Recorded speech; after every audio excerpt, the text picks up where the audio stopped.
ನೀವೆಲ್ಲರೂ ವಾಪಸ್ ಬಂದರೆ ಕಾರ್ಯಕ್ರಮ ಶುರು ಮಾಡೋಣ. ಬಹುಶಃ ಈ ಭಾಗದ ಕಾರ್ಯಕರ್ತರು ಹಾಗೆ ಬರಲಿ ಬನ್ನಿ.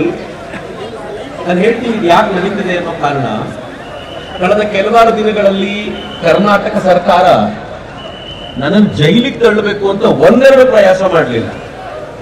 ಸಿರಿವಾರದಲ್ಲಿ ಒಂದು ಕಾರ್ಯಕ್ರಮ ಮಾಡಿದ್ವಿ. ಈ ಕಾರ್ಯಕ್ರಮದಲ್ಲಿ ಖರ್ಗೆ ಅವರ ಕುರಿತಂತೆ ಏನೋ ಹೇಳಿದೆ ಅನ್ನೋ ಕಾರಣಕ್ಕೋಸ್ಕರ, ಅದೇನೋ ಅಸಂವೈಧಾನಿಕ ಪದವೇನೂ ಅಲ್ಲ, ಆ ಕಾರಣ ನೀವು ಪೋಷಕರಾಗಲು ಕಾಯುತ್ತಿದ್ದೀರಾ? ಚಿಂತಿಸದಿರಿ. ಓಯಾಸಿಸ್ ಫರ್ಟಿಲಿಟಿ 90,000 ದಂಪತಿಗಳ ಜೀವನದಲ್ಲಿ ಸಂತೋಷವನ್ನು ತಂದಿದೆ. 7825893601ಗೆ ಕರೆ ಮಾಡಿ. ಅತ್ಯದ್ಭುತ ರಿಯಾಯಿತಿ ಪಡೆಯಿರಿ ಹಾಗೂ ಎಲ್ಲರಿಗೂ ಗುಡ್ ನ್ಯೂಸ್ ಕೊಡಿ.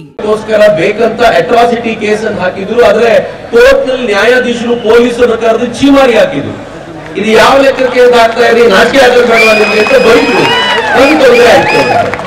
ಎರಡನೇದು, ಕಳೆದ ಕೆಲವಾರು ದಿನಗಳ ಹಿಂದೆ ನಾನು ಟ್ವೀಟ್ ಮಾಡಿದ್ದೆ, SSLC ಎಕ್ಸಾಮ್ ಅನ್ನ ಬೇರೆ ಎಲ್ಲ ದಿನಗಳಲ್ಲೂ ಬೆಳಗ್ಗೆ ಮಾಡಿ ಈ ಶುಕ್ರವಾರದ ಎಕ್ಸಾಮ್ ಮಾತ್ರ ಮಧ್ಯಾಹ್ನ ಮಾಡ್ತಿದ್ದಾರೆ. ನಾನು ಸುಮ್ಮನೆ ಪ್ರಶ್ನೆ ಕೇಳಿದೆ, ಶುಕ್ರವಾರ ಮಾತ್ರ ಮಧ್ಯಾಹ್ನ ಯಾಕೆ? ಕೆಲವರಿಗೆ ಪ್ರಾರ್ಥನೆಗೆ ಟೈಮಿಂಗ್ ಅಂತ ಕೇಳಿದೆ. ಮಧು ಬಂಗಾರಪ್ಪನವರಿಗೆ ತಡ್ಕೊಳ್ಳಿಕ್ ಆಗಲಿಲ್ಲ. ಕೂಗಾಟ ಅರ್ಚಾಟ ಶುರು ಮಾಡಿದ್ರು. ಒಳಗೆ ಹಾಕೇ ಹಾಕ್ತೀನಿ ಅವನಿಗೆ ಅಂತಂದ್ರು. ಅವರಿಗೆ ಹೇಗಾದ್ರೂ ಮಾಡಿ ಒಳಗ್ ಕಳಿಸ್ಬೇಕು ಅಂತಿದೆ. ಆದ್ರೆ ಒಳಗ್ ಕಳಿಸ್ಲಿಕ್ಕೆ ದಾರಿ ಗೋಚರಿಸ್ತಾ ಇಲ್ಲ. ಯಾಕೆ ಅಂತಂದ್ರೆ ಇನ್ನು 30 ದಿನಗಳಲ್ಲಿ 50 ಕಾರ್ಯಕ್ರಮಗಳು ನಮೋ ಬ್ರಿಗೇಡ್ನ ಕಡೆಯಿಂದ ಮಾಡ್ತಾ ಇದ್ದೀವಿ. ರಾಜ್ಯದ ಮೂಲೆ ಮೂಲೆಗಳಿಗೂ ಹೋಗ್ತಾ ಇದ್ದೀವಿ.